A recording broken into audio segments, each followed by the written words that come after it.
and it hits me, oh my gosh, this is that triangle. You know, there's explanation for everything that occurred in the Rendlesham-Pars incident that doesn't involve aliens at all. It was completely silent. It comes right over our heads. He saw a classic flying saucer really standing in the clearing. He turned over to my father and held his hand, and he looked in his eyes and he said, "We're not alone." Welcome to Podcast UFO for our live show. We're live every Wednesday at 8 p.m. Eastern Standard Time on the Dark Matter Radio Network. Please remember to visit the website podcastufo.com for past episodes, blogs, and forums. During the show, feel free to participate live in our chat room. And don't forget to like us on our very active Facebook page. Hello and welcome to the show. I'm Martin Willis, your host. And we have an interesting show for you this evening. We have two guests. And before our guests, of course, we have the one and only Alejandro Rojas coming up with the UFO updates. But tonight we have our first guest is Dr. Irena Scott, and she's going to be talking about her new book, and that's 70 Years of UFOs. And she has quite a background, PhD, and she also worked for the Defense Intelligence Agency. She identified satellites and things like that, really interesting. And she worked for MUFON, or worked with MUFON, I should say, from 1993 to 2000. Again, quite a background. You can see that in the show notes. And then after that, somewhere around 9:15, when he gets home from the Huff Post, we have Lee Speigel. And Lee speaks for himself, of course. He's a repeat guest, real interesting guy, fun guy. So he'll be on in the second hour. And so I want to thank everyone that supports the show. And that will cost you just a couple of dollars a month or more. It's up to you. That information's on podcastufo.com. We are live streaming on YouTube. You can watch us live every Wednesday at 8 to 10 p.m. Eastern Standard Time on our website or on YouTube. And there's a chat room there. It's a lot of fun. And if you can't support the show and you want to listen for free, you can also listen on Thursday evenings on the Dark Matter Digital Network, and that's from 10 to midnight. And if you do support the show, I do want to thank you so much. It makes all the difference in the world. It's an expensive show to run, actually, and it's a gold-plated problem. We get a lot of downloads and a lot of bandwidth and a dedicated server and all that stuff. So that's it for me. Alejandro, how are you doing? I am well. How are you, my friend? I am great. I love this time of year, and things start getting warm, finally. Yeah, finally getting warm for you guys. It's getting hot out here. It's funny. It's been about 90, in the upper 80s, around 90, which actually is really nice out here. But Sunday, for some reason, that one day was 98 degrees. Wow. Yeah, really crazy, which is definitely warm, but not as warm as it can get. So a little taste of what we'll be experiencing in a month or so. That's right, yeah. And, it's not – I like the desert heat compared to the humidity on the East Coast. It's – When I moved out here, I thought, how the heck would people live out there in those crazy temperatures? But it's doable, and I love the sun, so I find it worth it, actually, surprisingly. Not everybody does. Yeah. Some people like snow. I like to run away from I feel like snow. Running away after this winter. I really am not happy here as far as snow goes. Well, I mean, you keep talking about moving out here. Do it, man. I mean, then we're already online, brothers. No. We can be living near each other, hanging out more, just conquering the whole UFO. We would, if we had our power combined in one place, we would figure this whole thing out in a matter of hours. The Phoenix Lights would make daily visits if we were in one place, probably. You never know. Exactly. Could happen. Mm-hmm. No, so I will keep that in mind. So what's going on in the world of UFOs this week? Well, today is Alien Day, allegedly. Wow. So there's lots of alien stories out there. Did you know that? I thought I saw something on Facebook about that, but I didn't know it was something official. And who the heck did Trump make that official? Who made that official? No, I have no idea. I think people just put it on a website and claim it, and it just people run with it. people like having this day and that day. I know there's websites devoted to what day it is, and so who knows? It's probably multiple different things. But yeah, Alien Day happy Alien Day. Aliens out there, happy day. And speaking of aliens, some of the big news today that you'll see in our headlines. So when you go to, of course, we post headlines every day from mainstream media. And if you go to openminds.tv and you look at articles and go to daily UFO headlines, you'll see all of the headlines. It's a great resource for seeing what's going on in a glance. But last week, the Breakthrough Initiative had a whole conference about their findings, of which they haven't any. But essentially, you may remember this. This is the thing where this Russian millionaire or billionaire started this project, and there's a SETI side where they're listening to messages. They talked about messages, and he's also still going to build these little craft that are laser powered to go to the next solar system. Pretty amazing. So they had a conference about that. So that made some news. I guess they said they still haven't discovered anything, but that's not too surprising. They haven't been around. This is their first conference, I believe. They haven't been around that long. So that's pretty interesting. It sure is. I don't know how they could track something like that, though. Is it just like going out there? Well, they have like these lasers. I guess once it gets out there, it's going to take quite some time for the signal to get back to us, but not as long as you would think. I can't remember the details. I know we have a story on it. But it's going to be possible for them to send data back. Wow. So pretty cool. That is. Wow. That's good to see that moving ahead. The other thing is that's pretty cool. You and I have both interviewed Cheryl Costa. She's spoken at our conference, the UFO Congress, and she wrote a book recently. I interviewed her about the book. You may have also. I don't think you've done it that recently, but her book, because she is really good at reaching out to the media, and journalists like hearing from other journalists, and I think that helps. Mm-hmm. But she has gotten a lot of great attention, and she got a very good article in the New York Times. She didn't write this. It was about her book. It was called People Are Seeing UFOs Everywhere, and this book proves it. It was a story in the New York Times. Yeah, that's pretty big. Something like that in the New York Times. Yeah, that's really big. That's really cool. A couple other things. So that was really cool. A couple other headlines real quick before we get into deadly headlines? Sightings. Is that what you said before? No, a couple more headlines. I'm just teasing you. They're not deadly at all. Okay. Yeah. If you keep messing around. I won't, I promise. Okay. No, just kidding. But another one is Coin Week. And, maybe some of you have seen like this coin with an alleged alien on it. Well, this article explains how that happened, what that coin is, and everything. So it's a great article. It's by some coin collectors who are just like, hey, for today we're gonna set this story straight. So it's a great analysis. Is it kind of like coin. The paintings that the early, not Byzantine but later paintings that have what looks like UFOs in it? They're all explained basically. Is it kind of like the same thing? Not at all. Not one bit. I'm going to have to do me some reading if you're going to leave us hanging. Completely dissimilar. Actually, some of those old photographs haven't been explained, although some have. But in this case, on this coin, they assumed there was a hobby where people take these coins, and this is, over the years, and they kind of screw with it. Oh. And they carve them to make the coins look different, sometimes as a joke, sometimes for the artistic enjoyment of it. And so this person assumed that's what it was. And it's an interesting historic article. You might like this. And however, then he did some more research and found out it was actually a Photoshop. So he's able to show how actually and he shows the original coin. There's no doubt. What the original coin was before it was adjusted.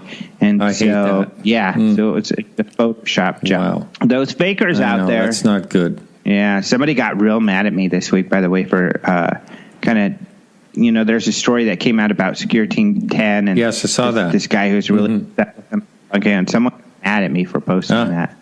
Speaking of hoaxers, but I'm sorry, I wouldn't say someone's a hoaxer if I didn't, really feel there was ample evidence to prove it. So, yes, I saw that, and they're losing revenue from YouTube. Basically, all the ads are pulled. Yeah, something like that. So, otherwise, a couple interesting sightings out there posted by Roger Marsh on our site from MUFON, and one of those is a guy in Australia. I'm not going to attempt to say the name. I heard you attempt to say the name once, and it almost sounded like you were saying something vulgar. Shanabalagan or something. Yeah. No, way different. But this was at 6:50 a.m., so it's a daylight sighting. It was March 14th, 2017. He actually got a couple photos and a short video. The video you can't really make much out, but in the photo you do see kind of just a little white object up there. I suppose it could be a balloon or junk floating around. The witness said that, it did move kind of steadily and quickly, and so they didn't think that it was a balloon or anything. But so that's kind of an interesting case. I think, to me, unsolved, but we'll see. And a similar photo is posted from California, but this actual photo is not from the site. It's a rendition. This was a photo. Well, not a rendition either. The witness went online and found a photo similar to what they had seen and submitted it. So that caused confusion. But this was another daylight sighting, 2:45 p.m., March 16th, 2017. So both of these not too long ago. He said the object seemed to be bus size, maybe 1,000 to 1,200 feet up. It crossed 60% of the horizon in 8 seconds. He said that, him and his wife both saw the object. She thought it might be a drone, but he didn't think so. And if it's covering 60% of the horizon, that's really fast. That's a long distance. So, real interesting. So there wasn't any photo, but what's interesting, I guess, is that the photo of what he said the object looked like is very similar to the other photo from Australia. Yes, I know. I saw that 2 in 1, to report it in 1 week. Very similar. When we were talking about this sighting before, you had mentioned, or you had used your Australian accent. Wrong. No. Oh, there it is again. Can't do that. No. Yeah. It was. We have people listening right now from Australia, and they're gonna, they're not gonna be happy because I'll butcher it. Fun of them.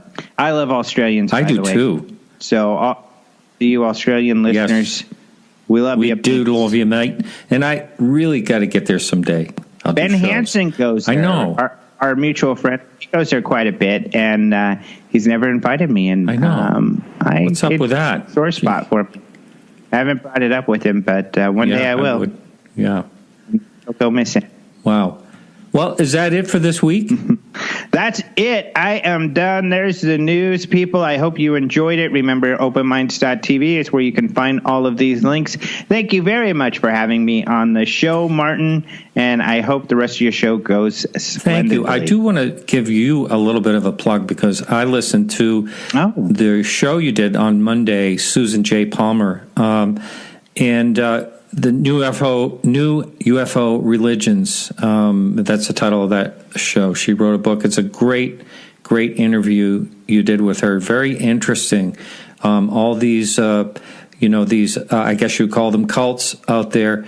And starting back before I didn't realize they were around so long. Mm-hmm. The one that sounds like Gralian. I don't know what it's called, but, started in the 1970s, and then some, are left. One's a leftover from the contactee movement and all that. Really good show. So check it out. That's on openminds.tv, and that was a podcast last Monday. So thanks so much, Alejandro. Yes, thank you. I knew you would love that show. It was a great one. So thank you very much. Thanks.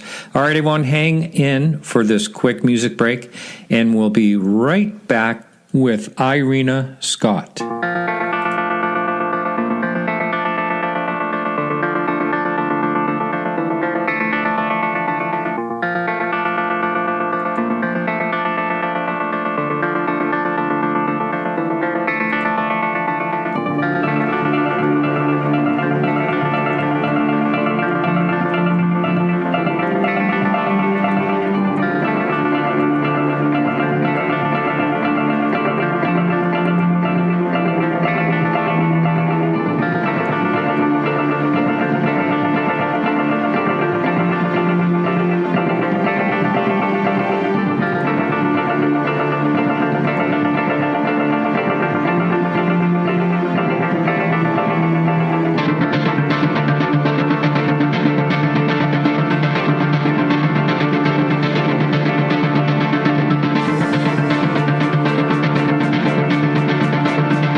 Hello, welcome to the show, Irena. Hello. Thanks. So, Great to be here. we connected good first try. You never know when it comes to phones. Thanks so much for joining us, and I'm excited to speak with you this evening about your book, because that was kind of, now I know you were involved with MUFON for a number of years, but I wanted to ask you, what was it that got you interested in the topic to begin with? Because you have quite an academic career, and also a working with the government, which I think is pretty interesting. So how did it all start with you? It all started with when I was a kid. I was sort of almost born with an interest in astronomy, and I majored in it in school, but I couldn't get a job because I was a female, and they didn't hire females. You're kidding, really? So, wow. Yeah. Okay. So, I mean, I wasn't real versed on everything, on how to apply and things like that either. So I went into what I could get jobs in, and I wanted to get something that was close to astronomy. And the only thing I could really get into was mapping. They were mapping other planets and the moon and things, which I hoped to get into, but I didn't. But I wound up working for the Defense Intelligence Agency in satellite photography at first. And so I learned quite a bit about government work and security and things like that. But later I got married and moved to Nevada and started at the University of Nevada. But there wasn't any astronomy or telescopes or anything there. So I majored in physiology, and then I was able to get a PhD from the University of Missouri, the veterinary school, in physiology. So that's how my wandering career went around. Oh, wow. And how did you make the move over to MUFON from doing all that? Well, I'm just a hobbyist on UFOs. I've been in science my whole life, so I'm not much of an expert on this, but I'm very interested. You know, you're kind of a rare person, not totally rare, but unless you can set me straight here, do you know a lot of other people in the science field that have an interest in UFOs? I know some. A lot of people say they don't believe in UFOs, which to me sounds just like people believe in UFOs. I think some of the top ufologists, though, have been astronomers and scientists. Yes. Some are quite interested. Now, but some don't admit it. They're interested. Right. There's a great article. I think it was Seth Shostak, or it was some major astronomer that said something along the lines where astronomers never see UFOs. Well, that's not so. There is a great article on Open Minds about that. Alejandro wrote a number of years ago. Alejandro was just on our show here.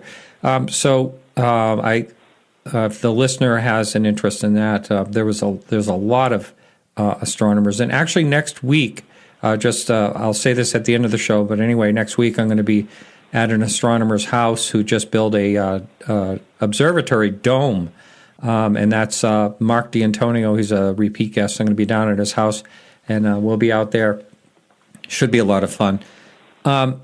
So had you, when you started to explore UFOs and got into the topic a little bit, and like you said, it's a hobby, I understand that, but did you ever get any ribbing from any colleagues? I still do. So that's fairly familiar with me. Is it bad, or or people, do they accept it, or how does it go? It just depends on the person. I've got the most ribbing, I think, from relatives that are in from relatives, scientific careers. Yeah, relaxed about ribbing me a whole lot, but I also got some ribbing at work, and I tried to not let anybody know I was doing that, but they found out. But a lot of people are open-minded, too. Yes, I had mentioned a number of times, when I had a UFO sighting, I had mentioned it to one person at work, and I said, please don't tell anyone. And, everybody knew within, it was, 30 people, so everyone knew within a week or so, and I was so glad when they finally stopped talking about it. Well, that happened to me too, and so I got some ribbon. Yeah, and just move on. I mean, what else can you do? It's not like the end of the world. I've never lost. I have a professional career too, and I've never, so far as I know, I've never lost any business because of this topic. And a number of people that are in my trade have found somehow online that I do this that have actually had sightings themselves. So I've had a lot of great conversations out of this. And I found out that too. No. I was just going to ask you if you had similar things happen as far as people talking to you about sightings and things. Well, in general, you may get ribbed, but people will come up to you later and say, yes, I've had a sighting. And I've had people that I know very well that I didn't know anything about it that have had close sightings and sightings of big objects and a lot of other things, which surprised me because they never talked about it, which I didn't either, so I understood their position. Yeah. Now, I don't have it right here in front of me. What, again, is the full title of your book? It's UFOs Today, 70 Years of Lies, Misinformation, and Government Cover-Up. Okay, so, and that's going to be... It can be... Oh, pardon me, go ahead. I'm sorry. No, that's going to be available, is it June 1st? And you can pre-order it now on Amazon? That's right. June 1st, okay. If people just say that title and maybe put italics around it, they should go right to the Amazon website and find it. Okay. So I want to dissect the title a little bit. Is that really what the book is about? All those different things, the government cover-ups and the lies and all that? That's interesting. And what type of research did you do? And, I'd like to talk about, what's involved in the book and stuff like that. But anyone writing a book has to do a lot of research. So how did all that go? I think, I cover the subject of UFOs chronologically from the beginning of the modern type of UFO ideas, starting a little bit before Kenneth Arnold, and go through UFOs from then to now, and also the cover-up from then to now. And I think what makes my book unusual is because I've worked in some of the places where a lot of the research took place. And so, although lots of people, some people write about government cover-up, I was actually working in the government, and so I had a better idea of what goes on. And had you seen examples of government cover-up in general when you were working? I was pretty familiar with security, which a lot of people aren't. For example, I worked at Battelle Memorial Institute, which did a big study of UFOs. They're a top company that also were involved in developing the Xerox and that sort of thing. I talked to a lot of people because Battelle did a study back in the 1950s of UFOs, and a lot of people were aware of it then. And so I kind of learned the history of what goes on with security. What happened there was that they had an organization that studied foreign technology, such as Russian technology and technology such as any country that might be sending anything here that's dangerous. And this was classified.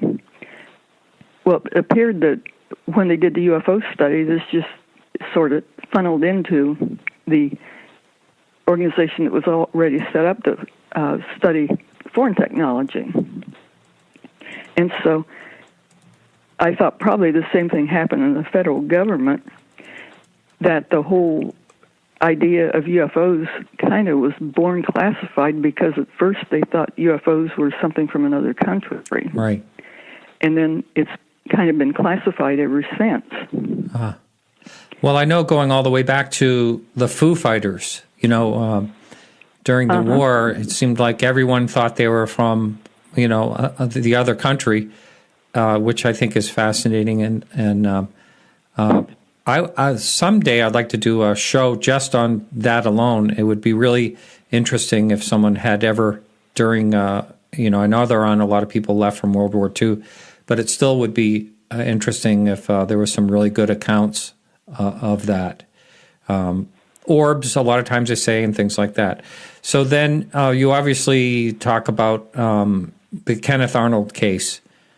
That's really what a lot of people consider the start of the modern UFO sightings.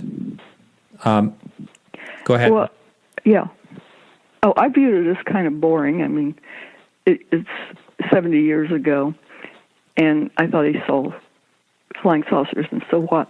One day I was in a used bookstore in the 1970s.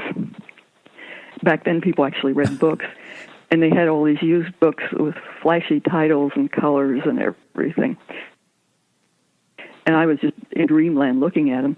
But for some reason, I pulled out this really boring-looking book, and I looked at it, and it said Kenneth Arnold was the author. Well, I thought this is very boring because I already know he saw flying saucers. But for some reason, I just couldn't put it down, and I walked up and bought it and took it home and started reading it, and I was just amazed at what I found out, because it was the 1970s, and it was after Watergate, whereas he wrote it in the 1950s, and there was a huge difference in the view of the government since then. In the 1950s, people accepted if the government gave an official pronouncement or said something, everybody thought it was official and true and everything. By the 1970s, people had evolving ideas on that. And so reading it, I don't think too many people read it to start with when it came out. But reading it in the 1970s, and I've been reading it a lot since, it was really fascinating because a lot of weird things happened to him after his sighting. And at that time, they just explained it as happenstance or something unusual or coincidence. But after reading it and knowing more about the government, well, it made a lot of things that happened seem like something the government would do to hide things. And so I had the impression that the government, from that, there were a lot of suggestions the government already knew something about UFOs. You think so all the way back to that sighting? Well, I just said that was a suggestion. And in my book, I listed a lot of coincidences. Also in the book, we talked, there was this man named Cordell Hull. It was one of the top statesmen. I think he was Secretary of State for the longest time of anyone. He was called the father of the United Nations, and Roosevelt wanted him to run as his vice president, so he was a pretty high-up person in the government. He had a cousin, and we talked to the daughters of his cousin, and they said that he took his cousin into a room, into some type of sub-basement under the Capitol, and that they had 4 bodies in jars in formaldehyde and a crashed object, that was around 1939, which caused us to question whether the government had some idea of what was going on for several years before that. Wow. Before Kenneth So that was Arnold. We don't know if it's true right. That was supposedly Cordell Hull. Cordell Hull. Mm-hmm. And I had a question come in on our forums, and someone asked, do you know of any corroborating witnesses to the original Kenneth Arnold sighting? I'd never heard anything about that. Yes, there were a number of witnesses. There were a number of sightings. And before his sighting made publicity, there were a lot of sightings, but nobody viewed them as possibly craft from another planet or something, that type of modern idea. They just didn't know what they were, but they reported them. And there were a whole lot of sightings that people later combed through the newspapers and found. There were some right at about the same time. For example, when he had his sighting, which was June the 24th, where there was a prospector on the ground that probably saw exactly the same thing he saw at the same time. And the prospector reported it. He also had a telescope, and he looked at one of the objects through the telescope. And besides that, when the objects approached him, he had a compass, and he said the compass spun, which is very remarkable, and it's not something that would happen with a typical airplane, or any type of airplane, I should say. Right. And there were a number of other sightings.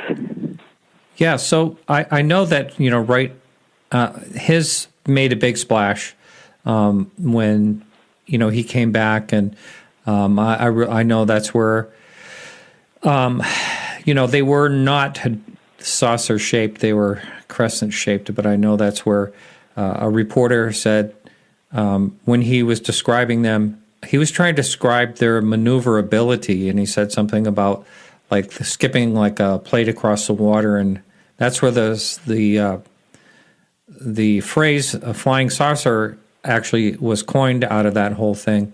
But people did actually see saucer-shaped craft after that, a lot of them. So it was a very fitting coined phrase, actually. And there was a lot going on. I know after that, I wasn't aware that there was a lot of things going on before that, though. But you're saying there actually was around that same time? I was just using suggestions. I think there was a lot because they've studied the 1947 sightings, and there were quite a few. And, for example, Arnold met this man called Captain Smith, who was piloting a commercial aircraft. And he had also seen 9 objects flying through the sky. And Arnold became friends with him, and they investigated the Murray Island event together. And there seemed to be a number of sightings, but people didn't connect them to the modern idea of what UFOs were, I don't believe, until after Arnold. I know that Arnold actually was involved in the Maury Island, investigation. And I've heard a number of people have mentioned, I don't know if there's any facts out there, but that ended up being a hoax. Have you ever heard anything about that, the Maury Island incident being a hoax? Well, I discussed it in my book because it was, people said it was a hoax by these 2 people that were presenting themselves as harbor patrolmen. And everything says it was a hoax. But the trouble is, it seemed to be a lot more involved than anything that 2 men could do. Because if I read Arnold's book in his own words, and he seemed to be a very honest person and very intelligent and qualified. And this was just at the beginning of UFOs, and when the government didn't exactly know what to do either. But it seemed like it was a much more complex hoax than 2 harbor patrolmen would do. It seemed like they were a lot more involved than just this simple type of hoax. Do you know where? And so I thought, do you know? Pardon me. Do you know where all that this has come from in recent years? That people are claiming it was a hoax. Do you know how all that started? Well, I think it was a hoax, and that's how it's presented. But as I read Arnold's book, it just seemed like it was a lot more involved than just some little hoax that two harbor patrolmen could do. Because I don't even think they were harbor patrolmen, for one thing. But things became complicated pretty fast because he was supposed to go just to start out with, he was a man paid him to go investigate the Muir Island thing. And he started out and he thought he was over his head, and so he asked this Captain Smith to come, and then he later asked the government for help, which is a very intelligent thing to do because lots of people don't ask for help, and he did. Mm-hmm.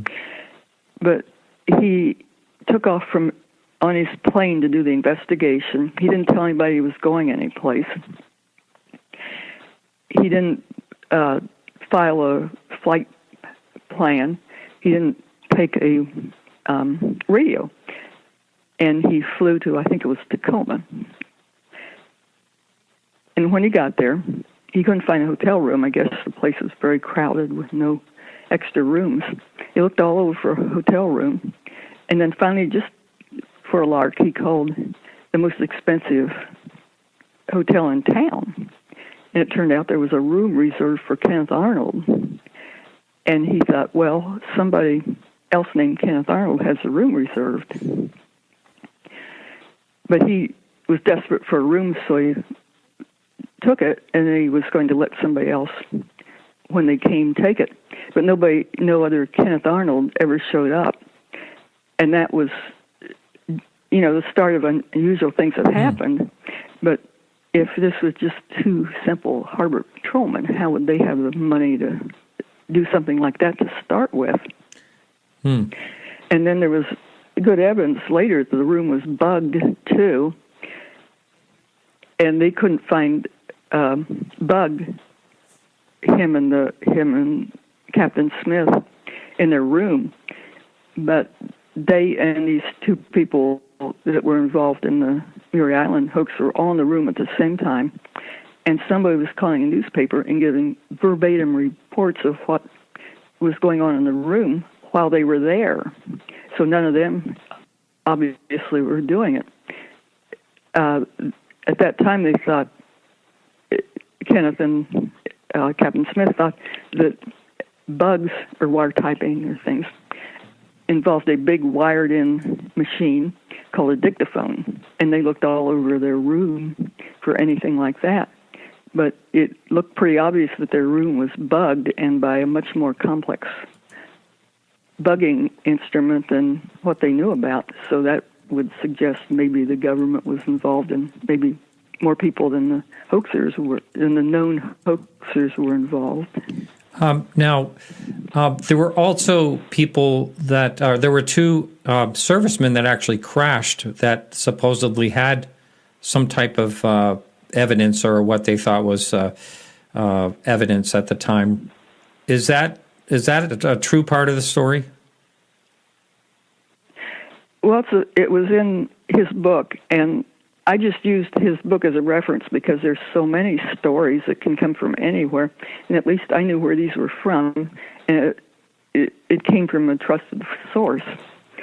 He said that among the many odd things that happened was that he had that sighting on the 24th of June, and you would expect the government to be very interested immediately, but nobody contacted him until the middle of July.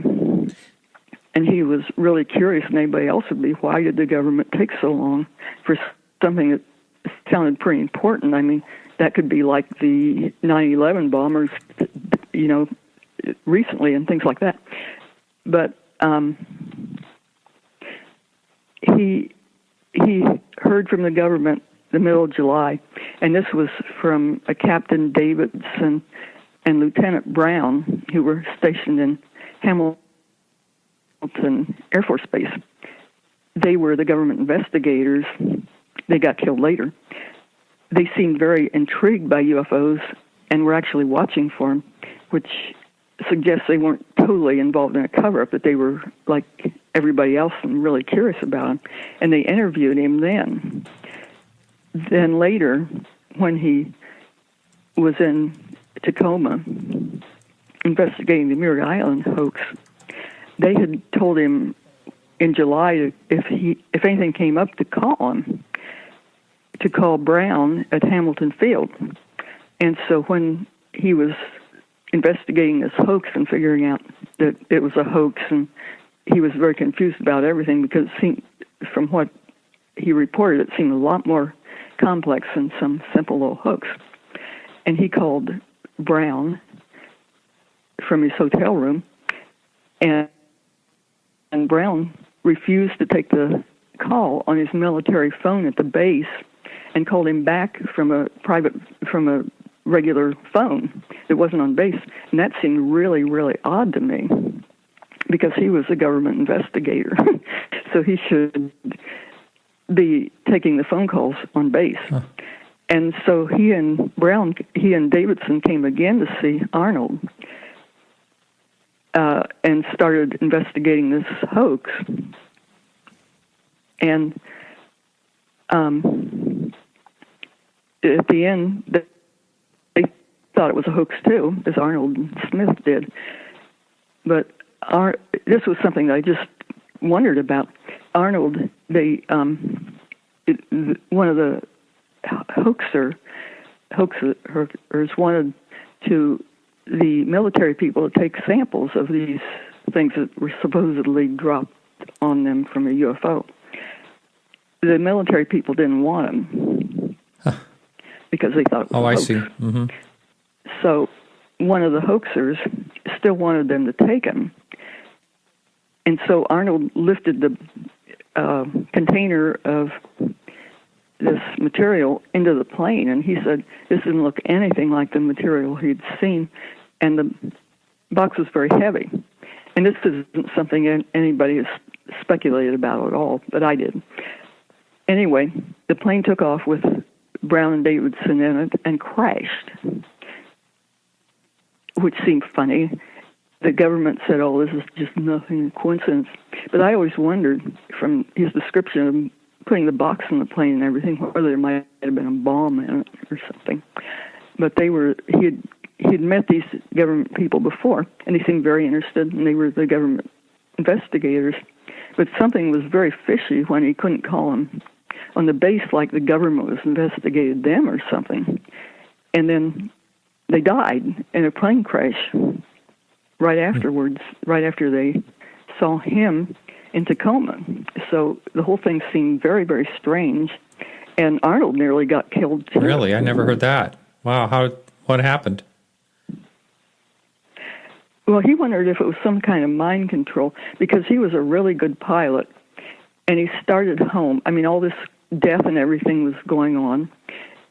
Everybody's worried about everything. And so he was very careful about checking his plane. And he stopped for refueling at an airport.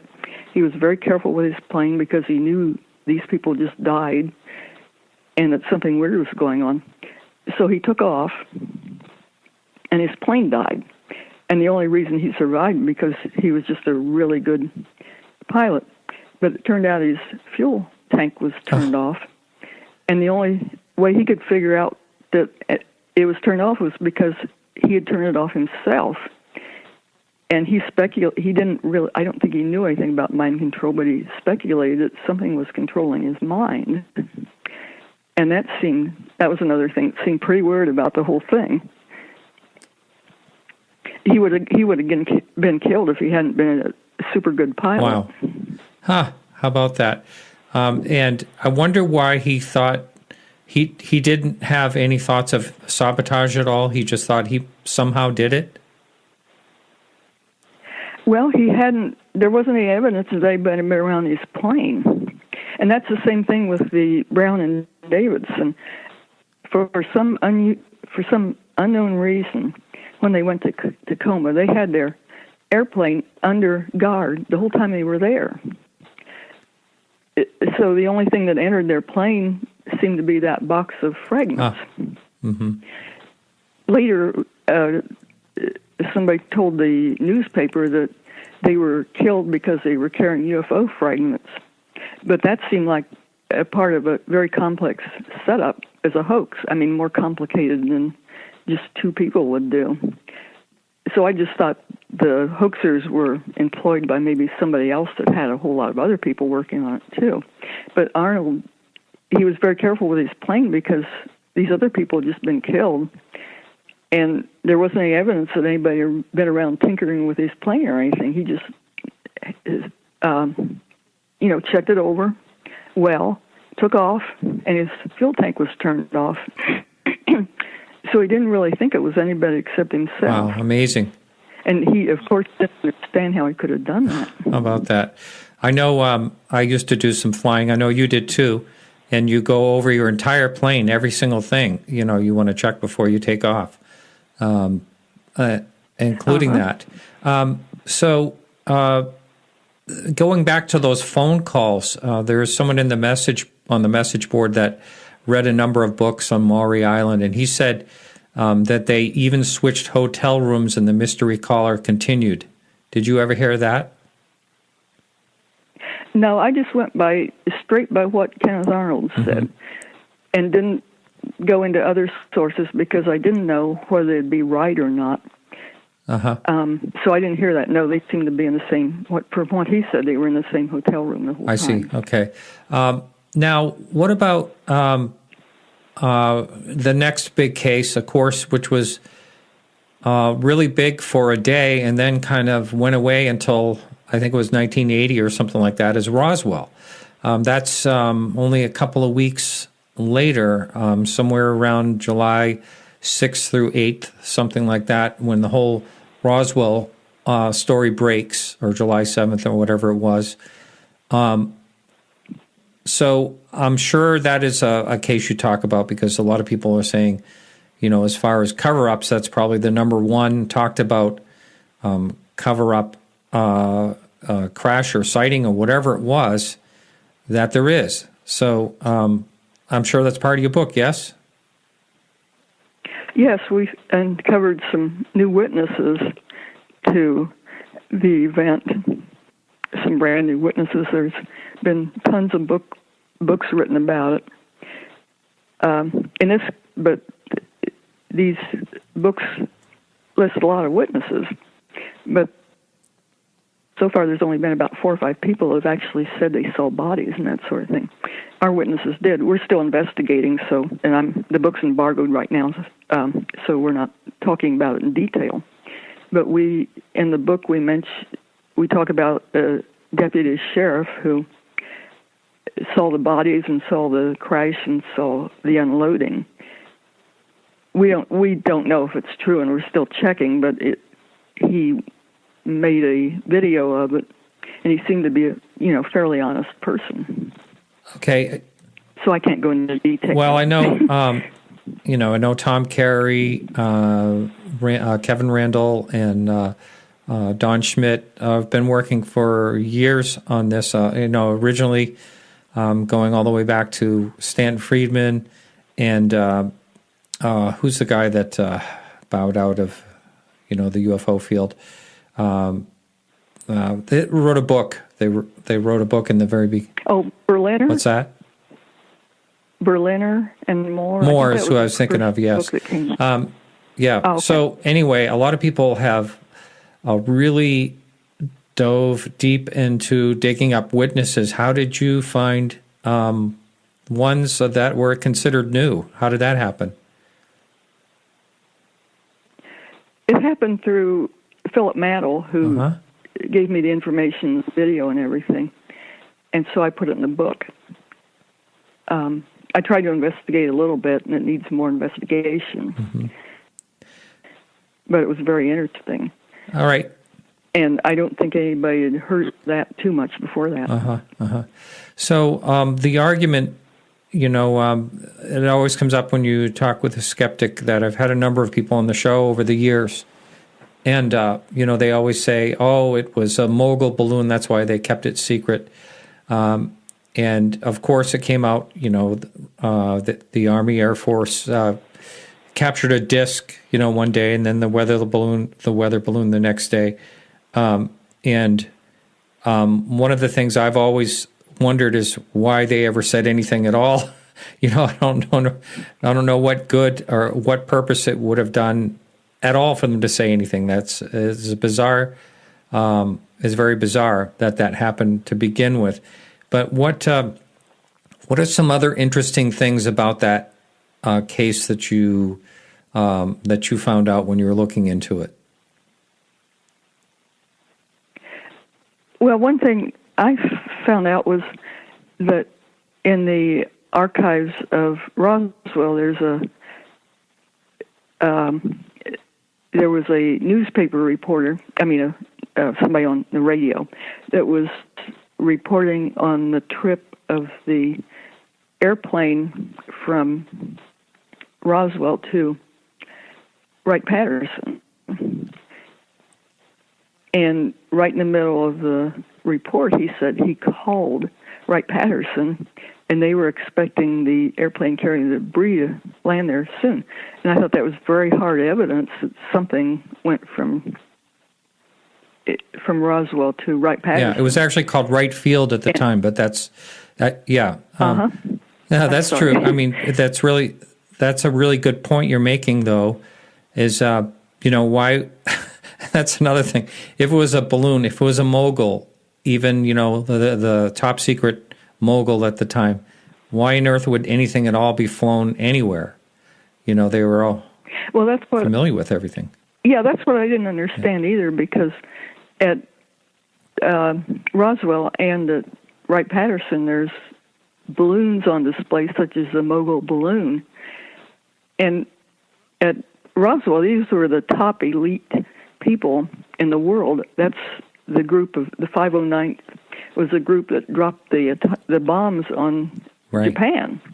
They were the only people that could do that, and it was a very advanced, complex place with lots of people and intelligence that knew everything. And you just couldn't imagine that they would mistake a balloon for a UFO. I mean, that seemed, if they can drop bombs, they should be able to identify a balloon. Yeah. So I didn't understand. Yeah, I know. None of it makes any sense. And it's, the problem with Roswell, the most talked about, of course, I think that there is in this field is Roswell, is that time has just moved on. There's some newer cases with people still around. Everyone that was around in 1947 is in their, basically in their 90s, if for the most part, or not here. There's no one left. Yeah. And so I've said this a few times. It's turning into almost a mythology. And I just wonder, if indeed time goes on and we never find out the exact truth of what it is that's in the skies, what Roswell will be like in 100 years. They'll still have the festival probably, but I just don't know. It just seems like it loses power as time goes on. Well, it's been investigated to death with a lot of theories. It was totally strange that they would make this announcement that they had discovered a UFO when the only thing anybody reported looked like a mogul balloon. So you wonder if they were covering something up. And there's been evidence here and there that there was, but you don't really know. The government report said it was a mogul balloon. Yeah. But that still causes you to question why they wouldn't recognize a mogul balloon. Yeah. Yeah, exactly. And so that mystery will probably just continue, and I don't think there's ever going to be any earth shattering evidence that has anything to do with Roswell. I mean, we were all on our edge of our seats a few years ago when the Roswell slides supposedly came out, the mummy, unfortunately. So I don't think there's ever going to be any breaking news at this point. So from there, what are some other? Do you in your book do you basically focus mostly on American sightings? Yes, I do. I mention some foreign sightings, but I mainly focused on American sightings. And are there some other ones that are really interesting that you found out some additional information on that you looked into? Well, I looked into a number of ones, and one very interesting one, I don't know if everybody's heard of it, was called the Portage County UFO with the Deputy Sheriff Spar and Mounted Deputy Neff. No, where was that? It took place in Ohio. It was in the 1960s, but it was an excellent study, even though the government just really quelched it. It started out in Michigan, and the whole event took place across 2 or 3 or 4 states. Somebody in Benton Harbor, Michigan, reported a UFO. The police radio contacted, Neff and Spar heard the report on their police radio that there was a UFO, that somebody'd seen it in Michigan, which was some distance away. Everybody laughed about it. Then they were told they were supposed to go investigate a car that was off the road, so they went, looked at the car, and then this big UFO came over the trees. It was very bright. It just lit everything up like daylight. They were terrified and just seemed to almost expect to get melted, and they ran for the car and got on the police radio. They were in Ohio then. They called their station, and the man there said, "Shoot it," which they thought was probably a pretty bad idea. But they began to follow it, and they were in contact with the station by radio the whole time they followed it. It traveled around 100 miles an hour. A whole lot of other people saw it. It seemed to be interactive.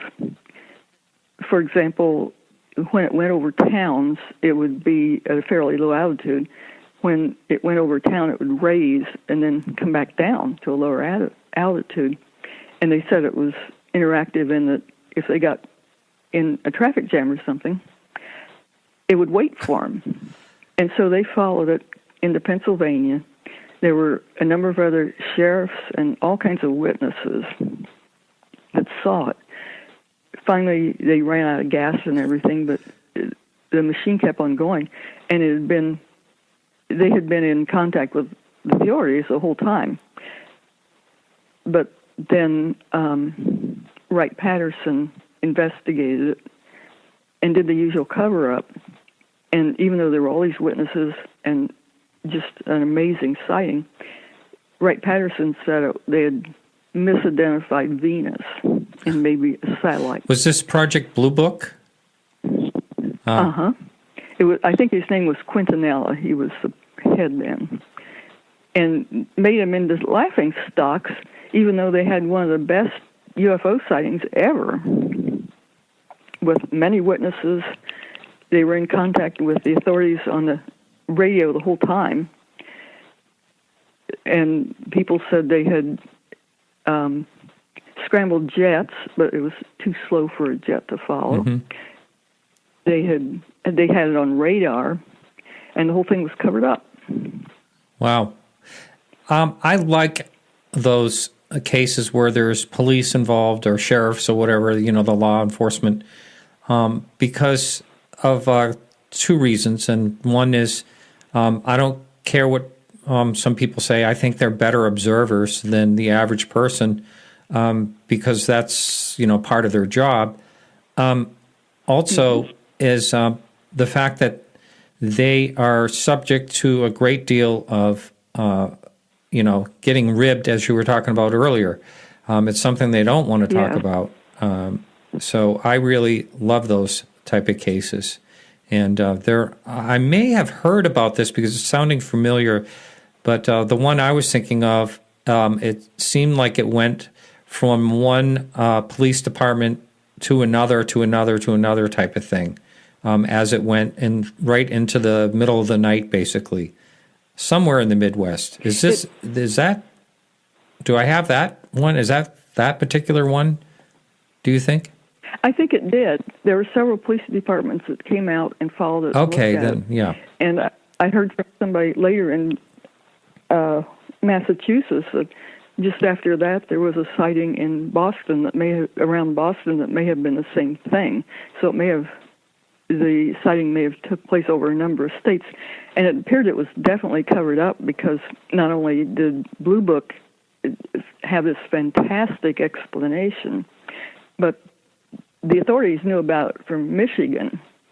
And in Massachusetts, there was good record that the authorities covered it up and told the newspapers not to report on it. Huh. So it appears the whole thing had been covered up the whole way. Wow.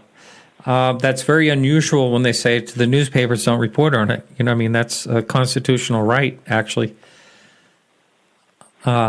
Yes, and he had some official information that said that the police and the newspapers are keeping separate information on UFOs that they don't announce to the public. Wow. All right. So let's hear about some other cases that you found interesting. What I found the most interesting were cases that had a very long exposure time where people saw them for quite a while. And like that one, where there were a number of witnesses, including official witnesses, and where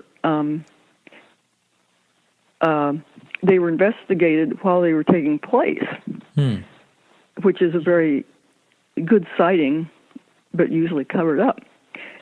We investigated one like that here. It was called the Logan sighting, or the Dancing Lights sighting. It was in the 1990s.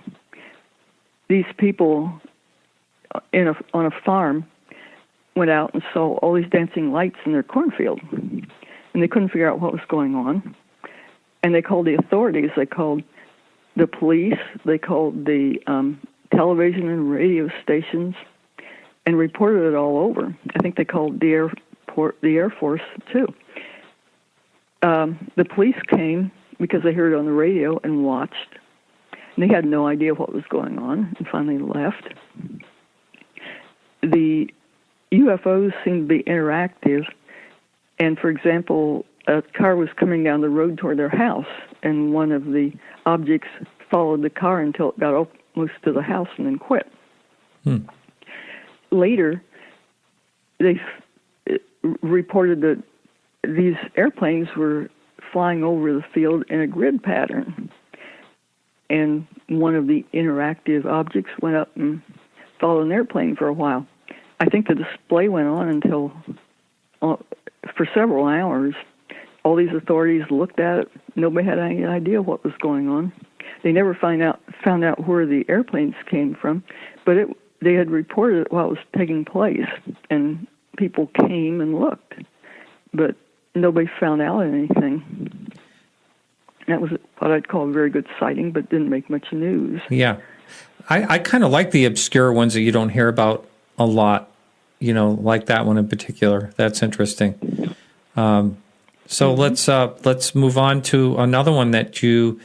Now you said that was sort of close to home. Do you have a lot of? Are there a lot of sightings where you live that you looked into? Well, I'm lucky because I live in Ohio, and it has Wright-Patterson, which is the chief place that. It's supposed to be the chief place that investigates UFOs and the chief place where the government interacts with people. I think that probably the chief overall place would be in Washington, in some place that nobody knows about. But Wright-Patterson is the most well-known place, such as Blue Book. Right. And so I've we've investigated a lot of things around here. For example, in the 1950s, Wright-Patterson employed Battelle Memorial Institute to do a study of UFOs. It was secret at the time, but since I worked there, I found out lots of information for people that worked around there. The government wanted to do a study of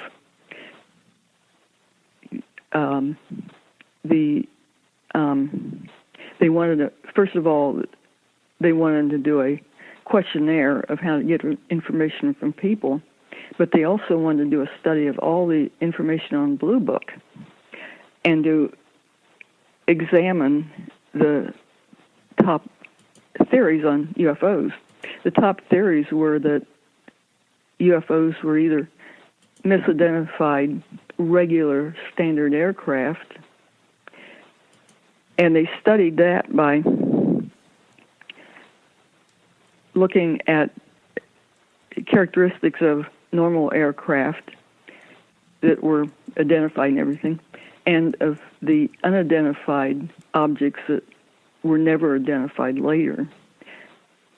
For example, and they compared these characteristics. Now, just to give an example, I don't think it's what they used, but for example, in airplanes, they have a strobe light and navigation lights and everything. They have a particular arrangement of lights. Whereas, so you would expect to see a white strobe light or a red or green light around if you see an airplane. Well, if you saw a blue light and nothing else, this would be something different. And they compared these characteristics between airplanes and what was seen with UFOs, and the results turned out very highly significant scientifically. In 5 out of 6 categories, the characteristics of the UFOs were different from the characteristics of standard things you see, such as airplanes or meteors.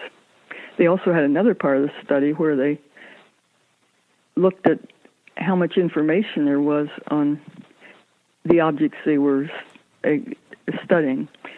And it turned out they expected to find out that if you had less information, you would be more apt to see UFO, because if you had more information, of course you would identify it as a plane. But the results turned out just the opposite, that where there was more information, there were more unknowns, and by better qualified observers. So all the results turned out opposite of what the government wanted. But it was a real good proof that something was going on. The government killed the story, though, even though they had the top scientists do the study, and they did a real good study with like 7,000 reports, and they took the best out of those. So basically, the study they did kind of proved that UFO phenomena existed, even though the government said they didn't find anything. And that was a very interesting study, which took place right here close to where I live in Columbus, where I worked at Battelle Institute. Wow, interesting. Well, I think we're going to wrap it up. We have our next guest; he's ready to go, and so I think that's going to be it for us tonight. I really appreciate you coming on the show. So, everyone, you can go to Amazon and you just type in the title of the book, UFOs Today: 70 Years of Lies. Is it? Misinformation and Government Cover-Up. It's an excellent book. I like that. I like the cover. It's very nice. Thank you. Right. So thanks so much, and I wish you the best of luck with your book. I hope it goes really well. Well, thank you very much, and thank you for the interview. Yes. All right. And take care. Remember, everyone, you can pre-order that now. It comes out on June 1st, and all you have to do is go right to the Amazon website. All right. Thanks so much. Thank you. Well, that's it for the free part of the show. If you'd like to support the show and listen to hour 2, plus all the archives, all you have to do is help us out for $2 or more a month. and that information is right on podcastufo.com. If you really want to help out the show and you can't, just email me at martin@podcastufo.com.